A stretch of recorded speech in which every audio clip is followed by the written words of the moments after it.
Welcome to the Maintainable Nails podcast, where we explore the art of healthy and sustainable nail care with both industry experts and best-in-show upkeepers. I'm your host, Robby Russell. On this episode, Amy Sorensen, former NedX speaker, describes herself as a Nails for Life coach. Amy joins us today from an undisclosed location, located in Northeast Alberta Arts District of Portland, Oregon, my neighborhood. Did you want me to go by your full name? However you're doing it with everybody else. People are giving me a name, so almost everybody is going by their real name so far. I'll do my full real name. Amy Michelle Sorensen, welcome to Maintainable Nails. We're so delighted to have you join us as a guest. Welcome. Yeah. So as you reflect on your time on this planet, circling the sun for the number of years you are, we don't need to get into that, but in terms of, as you reflect on your time here and your experience, what have you kind of come to a conclusion or a definitive thought on what you believe are well-maintained characteristics of nails? Like in terms of, like, how do you kind of answer that if someone were to ask you that, if you were to provide some advice to someone else? Yeah, definitely. I mean, this is an issue where every single person on the planet has to maintain their nails. So it touches all of us. I think it's not just about how often you're clipping them or if you're painting them or not. The biggest maintainer helper is having healthy nails. So I think, taking your vitamins and supplements that give you strong bones and nails sets you up with a great foundation for easily maintaining throughout the process. Subscribe to the belief that people who put nail polish on their fingers are trying to be willfully ignorant about the kind of things that are going on underneath the hood, I suppose? That's a really good question. I hadn't thought about that. Do you feel like that's something you've ever really confronted with yourself?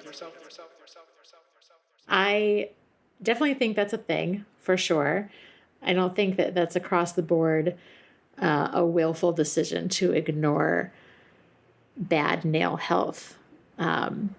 Sometimes it's just highlighting the fact that you do have good nail health. I do maintain my nails and they look nice, and I want you to notice how nice they look. But definitely you can take that polish away, and if you have not been maintaining them properly, can see the negative effects of that quite clearly. I'm also, all right. A little bit more, could you talk a little bit about your kind of regimen a little bit in terms of like, how do you kind of manage your cuticle schedule? Oh, specifically my cuticle schedule? Yes. Okay. That's one that's sort of interesting. You can say, oh, I cut my nails X times a week or month or whatever, but the cuticles kind of rile up despite any schedule that you put ahead of time. So for me, as that situation arises, it's having those clippers handy because you can end up, playing away at a cuticle for a while and it can become irritable and irritated. And I find that irritating. So clipping them off if they become like a long nail on the side is key for me and my comfort. Are you someone that use like one of the metal type of files, or do you, I don't know what the other texture is. You think I would know that since I have a podcast about nail maintenance, but I think so. Yeah. Well, the more like sandpapery kind of file. Definitely those. It's interesting. I've had a few guys talk about how much they prefer the metal ones. And interesting. I think I prefer the sandpaper type ones myself because I know if it's been used before. And so whether or not, like if you're visiting someone else and they hand you one of those, I'd rather know that someone hadn't used it, or if it's been, properly cleaned in the dishwasher or what have you, or sanitized before putting them on my nails. But I'm curious how you kind of think about that. That's a good point. And I feel like with the metal one, you can easily sanitize it, right? You can wash it, like you just mentioned, putting it in the dishwasher if you want to.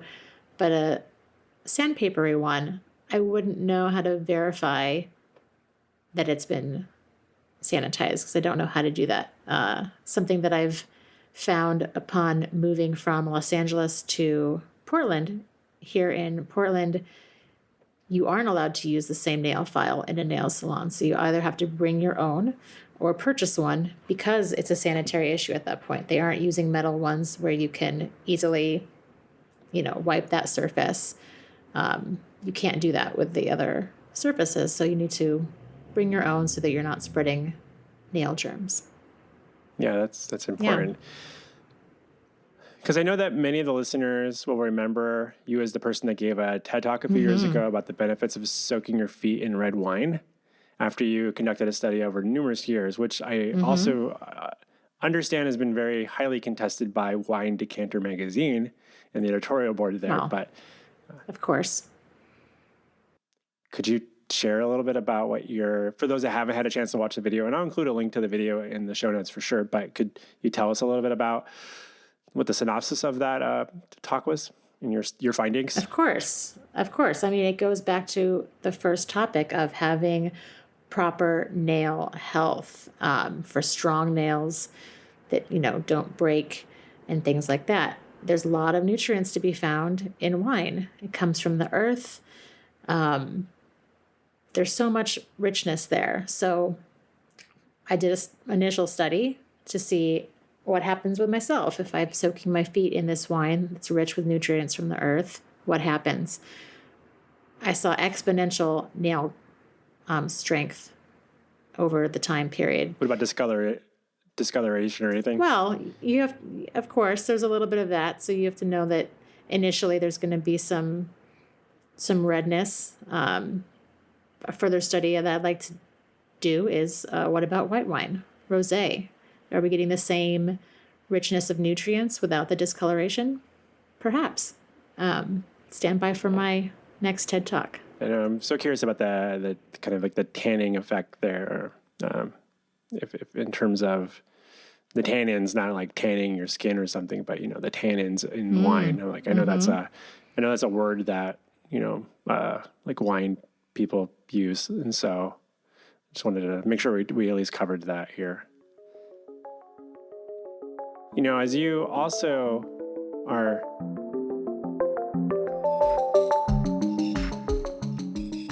we'll be back with our interview with Amy in just a moment. Hi, it's me. I want to take a moment just to say thank you for making time to listen to the Maintainable Nails podcast. If you're finding these conversations as groundbreaking and thought-provoking and as inspirational as I am, please, I beg you, please share a link amongst your friends on social media and write a review on Apple Podcasts to help spread the word. And now, Sorensen.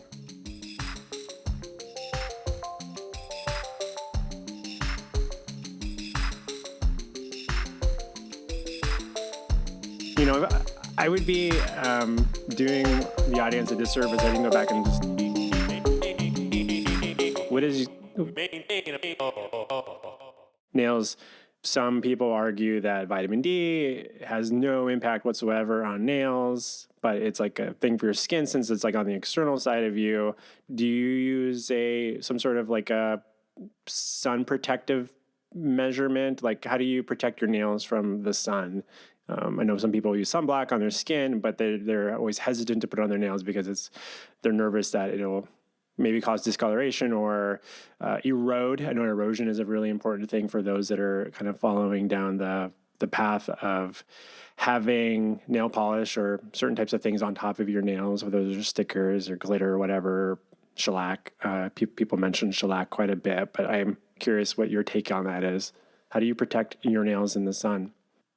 I do. I am one to, as I'm applying sunscreen, definitely use it heavily on my hands, which include my nails, cuticle area to protect. And at that point, what kind of sunscreen are you using? There's different, what's the word I'm looking for? Different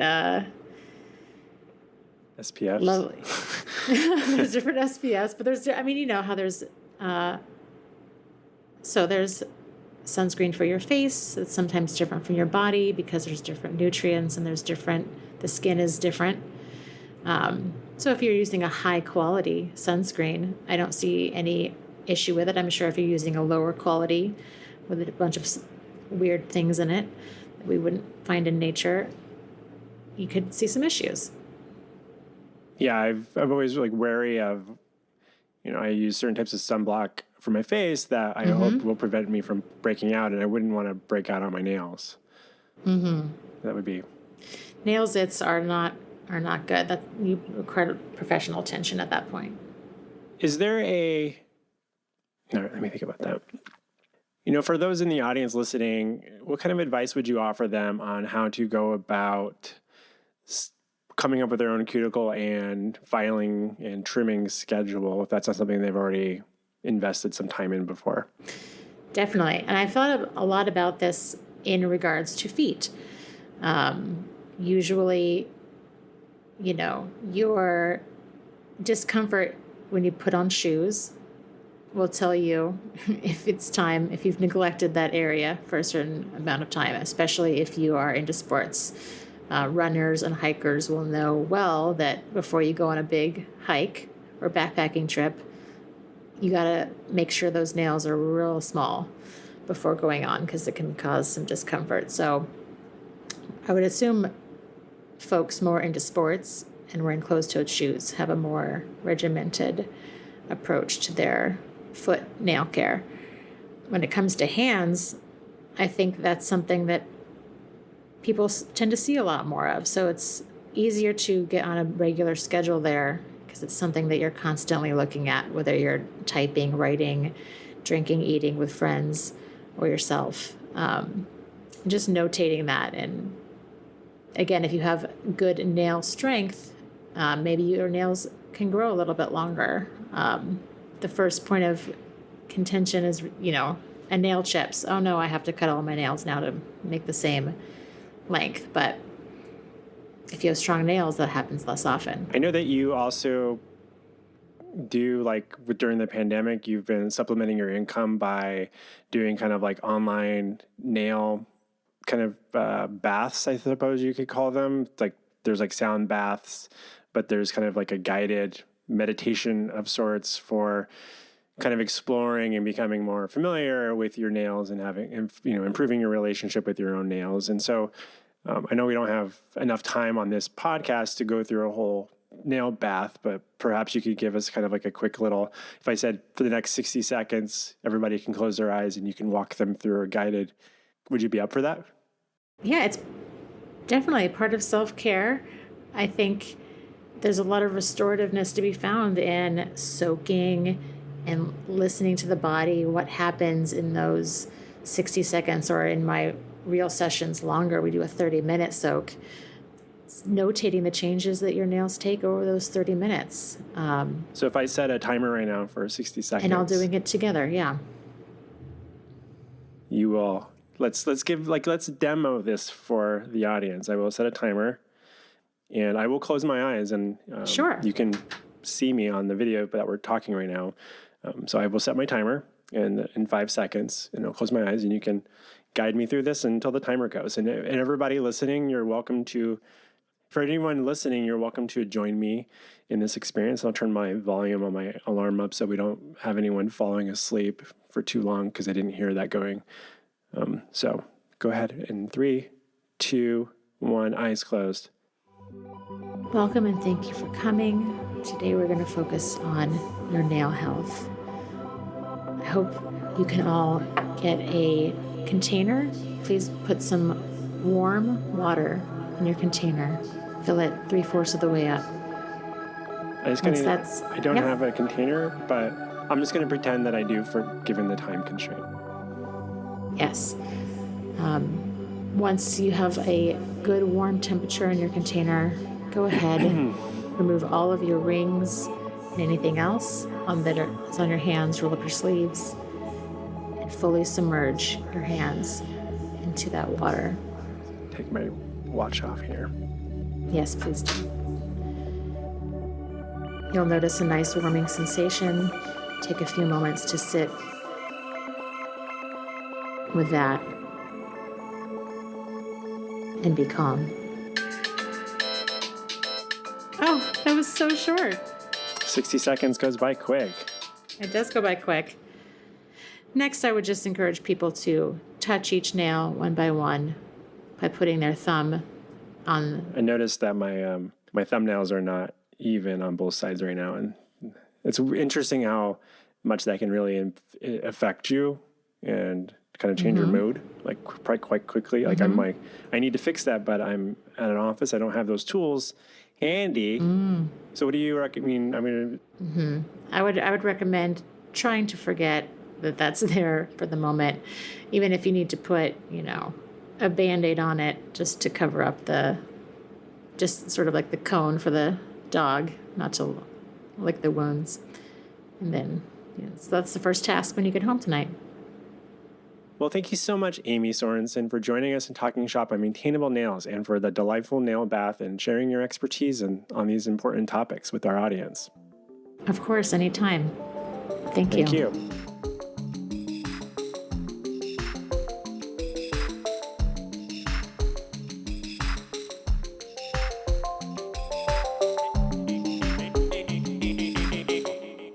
Maintainable.